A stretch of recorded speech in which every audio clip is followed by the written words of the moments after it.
Today I'm going to show how to do a brake fluid flush. This is on a 2016, so a 906 or NCB 3. Pretty easy, but you do need a tool to use or to be able to flush the system. We have these, but there are options available on like Amazon, which work well. So if doing it yourself is something you want to do, it is definitely possible. So you need brake fluid and an 11mm wrench. I have these ratcheting wrenches, which are very handy for this task. So first thing I got to do, wear gloves. I hate the feeling of brake fluid on my hands. I know, mechanic, but I like clean hands. Get brake fluid. This is 331.0. And the reason for the brake flush is because it's very dark. As you can see, there's a good amount of buildup here that won't come out during a brake flush once they get this far gone. But really, you should be having a lot more transparency in the fluid than you're seeing here, which you should be able to see once we're done with the brake flush.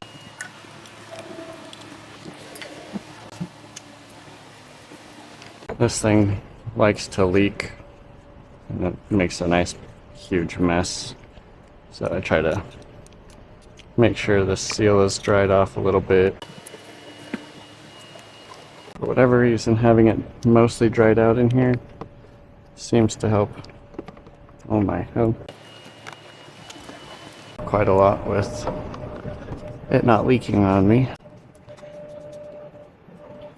But I will also put a little catch container underneath just in case it does leak on me. That should catch anything if it leaks. Another thing I like to do is test it. I'm not sure what pressure it runs at, but I think it's like maybe a bar or so 14 or so PSI. Once the light stops flashing, it means it's up to pressure. No leaks at the moment. Go ahead and raise this. Alright, so you'll need to gain access to all 4 calipers. So there's one. Sometimes on these older ones with a lot of miles, they are seized and can be quite difficult.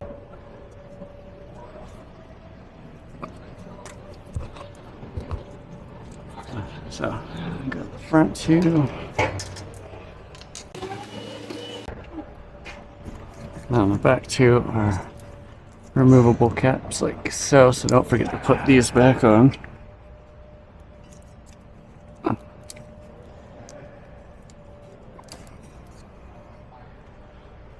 we can go ahead and get this in and get it building pressure.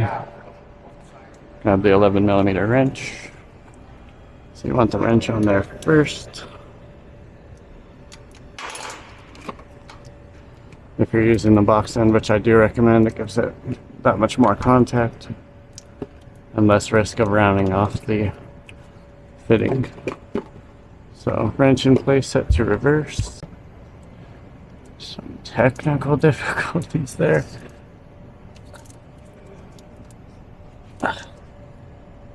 Oof.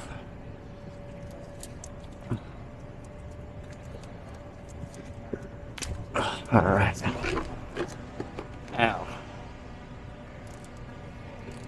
Alright, so I got it loosened. Once I get it loosened, I like to reverse my wrench. Looks like I'm leaking a little bit. And might not be flowing any fluid through that fitting. So let's go to some other ones really quick. Might have to come back to this one and remove that fitting entirely.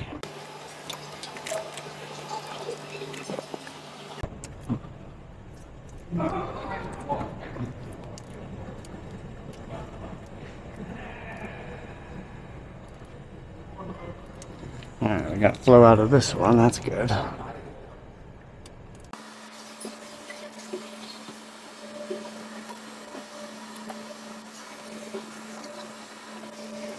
As you can see, that fluid is pretty dark, but it looks to be running through pretty clear now. I'm gonna change this broken glove.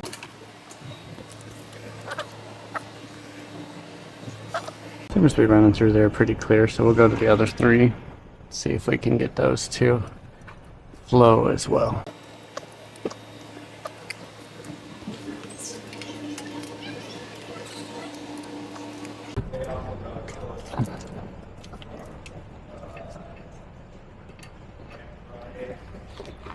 Alright, got some flow here too.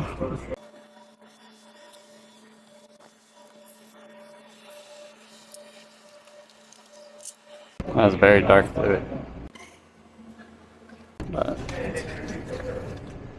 coming out pretty clear now. Move on to the next one.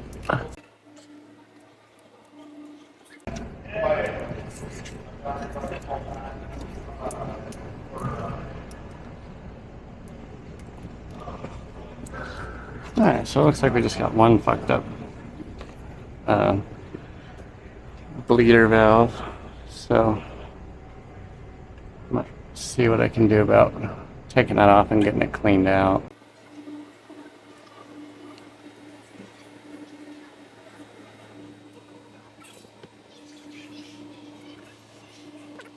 Alright, it's coming out nice and clear.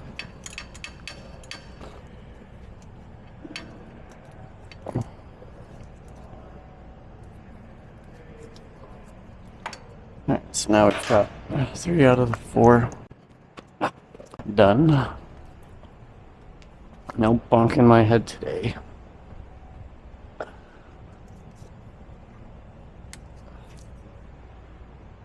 Hey.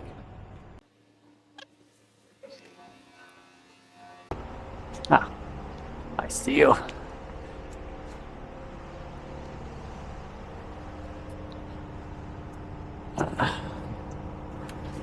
Alright, let's move up front, see if we can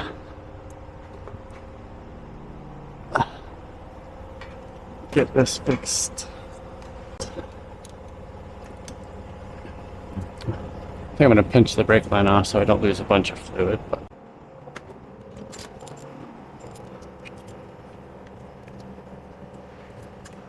not crazy tight, but tight enough to keep it from leaking.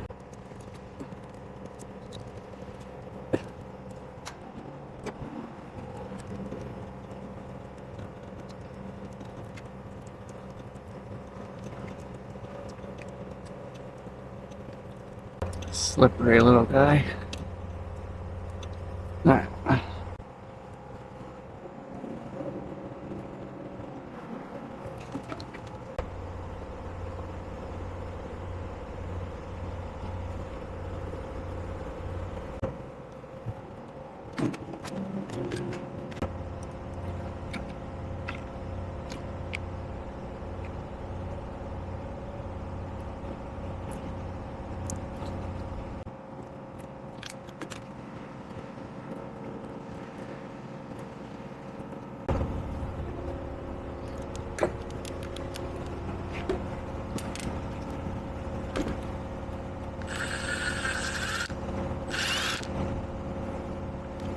Let's avoid stabbing my finger. It doesn't sound like a fun day. There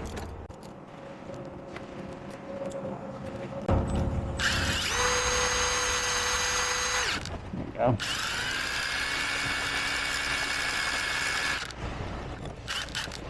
I should. Oh, nice. Show that again.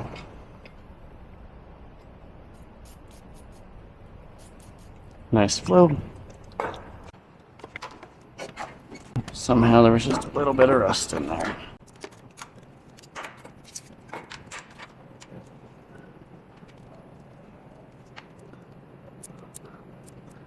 I figure that's a good thing to show those of you who have older vans that might just have an issue with your bleeder valve. And that's how you can fix it. Simple. They're pretty simple set like design. I literally just have that hole down at the bottom and then the hole straight through the middle there. So if it's not flowing, you should just be able to clear that out and get it working again. Alright, so just go ahead and leave this loose a little bit, maybe. Alright, got it loose a little bit. Put this back on there. Turn this back on. Take these off. And then we should have some flow through here. And probably a leak up there too. We'll see. There we go. Some drips.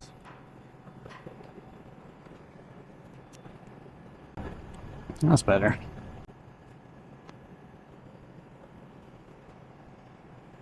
Yeah, that fluid's coming out nice and clear. This is the shortest run up to that reservoir.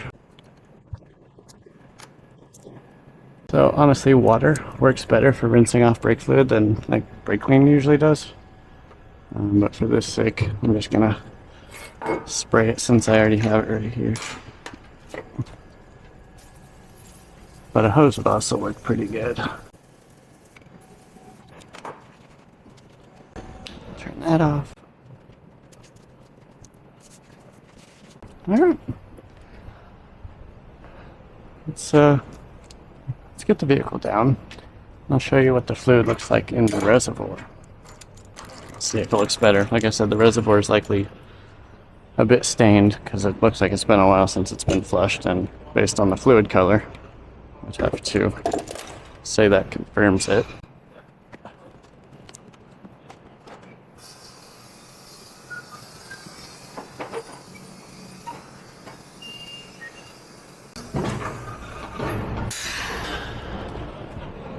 Alright, let's see if it looks better in here.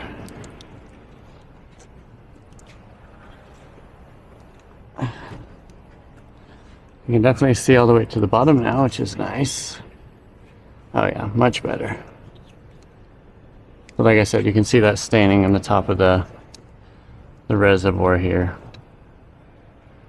That's normal if it's old and been a good long while since it's had a brake flush.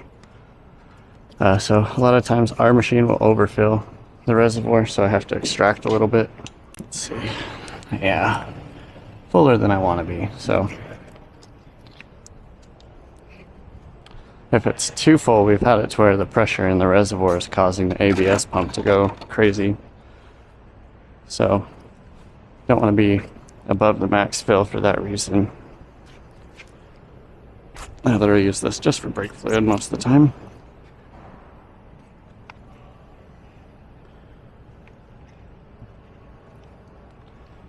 Your max fill level line is right there. As you can see, pretty good looking brake fluid, especially in comparison to that.